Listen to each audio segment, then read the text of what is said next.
가코팡세 이용삼 목사입니다. 알렉산더 대왕이 어릴 때입니다. 왕자 시절이죠.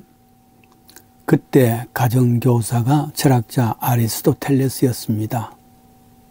어느 날 철학자는 왕자에게 질문합니다.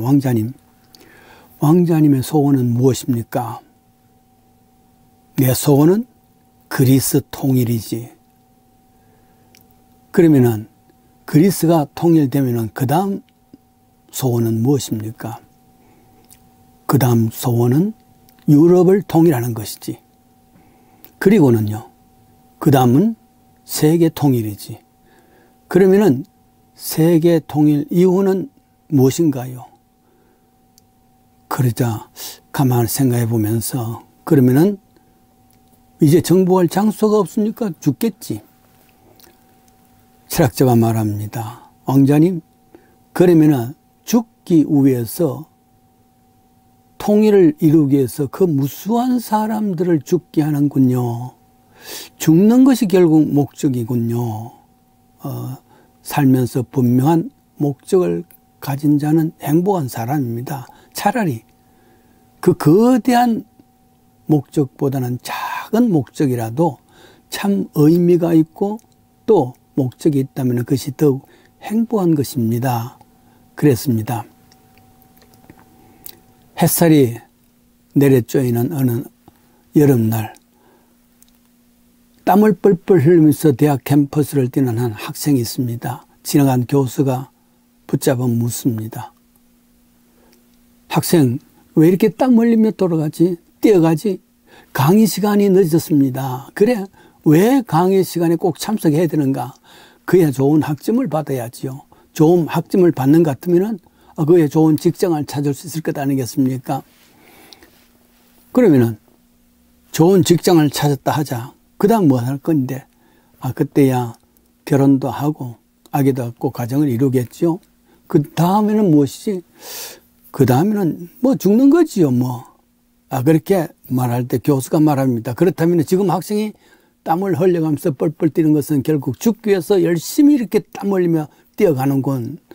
참 목적과 의미가 없다는 것은 그냥 땀 흘린 것에 불과하다. 그런 말입니다. 이 같은 인간의 삶을 지혜자들인 그리스 사람들에 의해서 그리스 신화를 만듭니다. 그 중에 프리메데우스 신 혹은 시지프 신화 이런 것이 나오지요.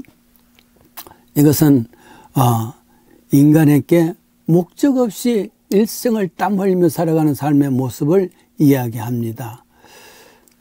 시지프 신화는 또 프리메데우스 신화가 동일합니다. 인간을 지극히 사랑한 프리메데우스는 신들만이 사용하는 불을 몰래 회양목에 담아서 인간에게 주었습니다.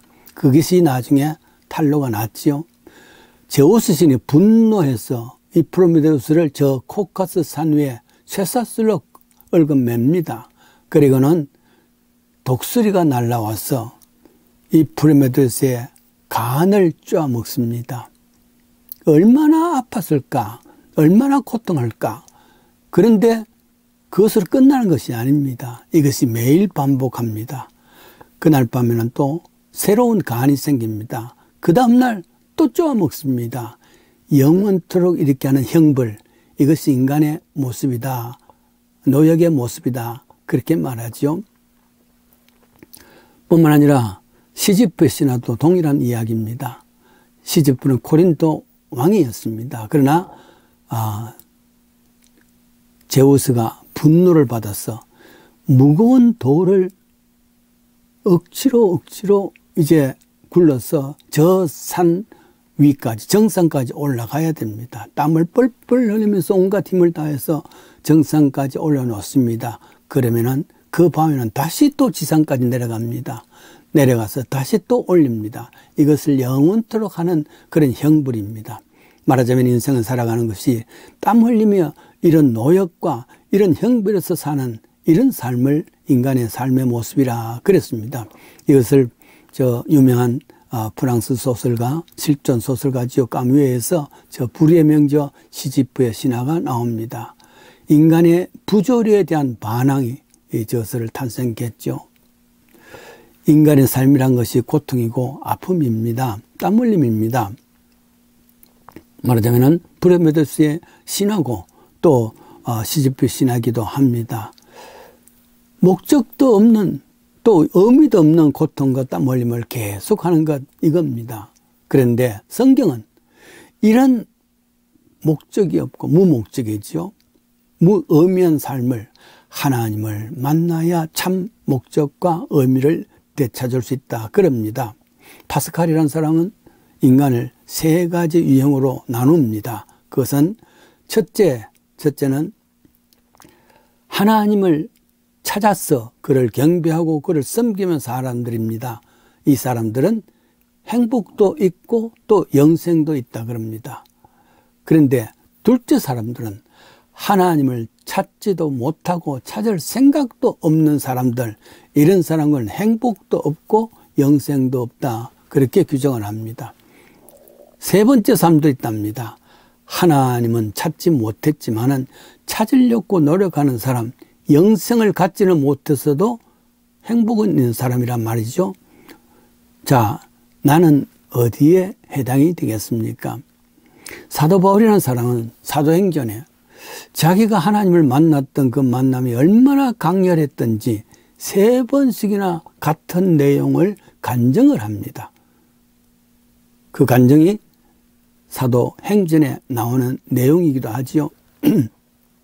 9장, 22장, 26장에 나옵니다. 본래 그는 예수 믿는 자를 핍박을 했습니다. 왜냐하면 그것이 하나님의 일인 줄 알았습니다. 의미와 목적이 분명하지를 못했습니다. 그것은 어디까지나 정치적이고 종교적인 행위였습니다. 그런데 열심히 그 일을 하다가 다메섹 길에서 예수를 만나지요. 그 간증이 이야기입니다. 빛을 비추는데 얼마나 강렬했는지 눈이 보이지 않을 만큼 시력을 잃습니다. 이때 22장에 나오는 내용입니다.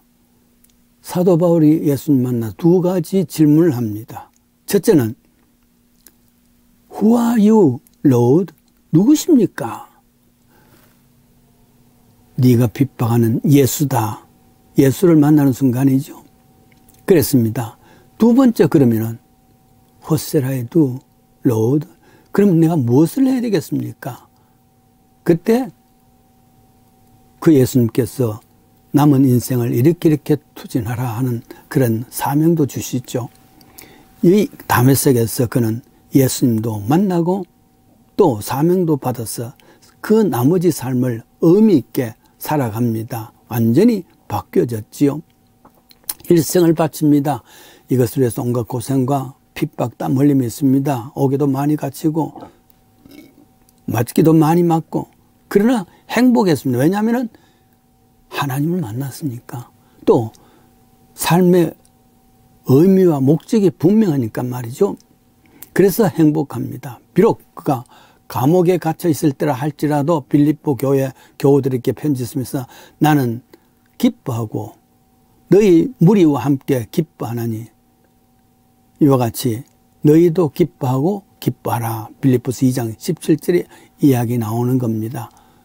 그러니 참 목적을 가지고 참 의미를 찾을 수 있다면 그것이 비록 저 감옥이라 할지라도 기뻐하고 기뻐했다 그랬습니다.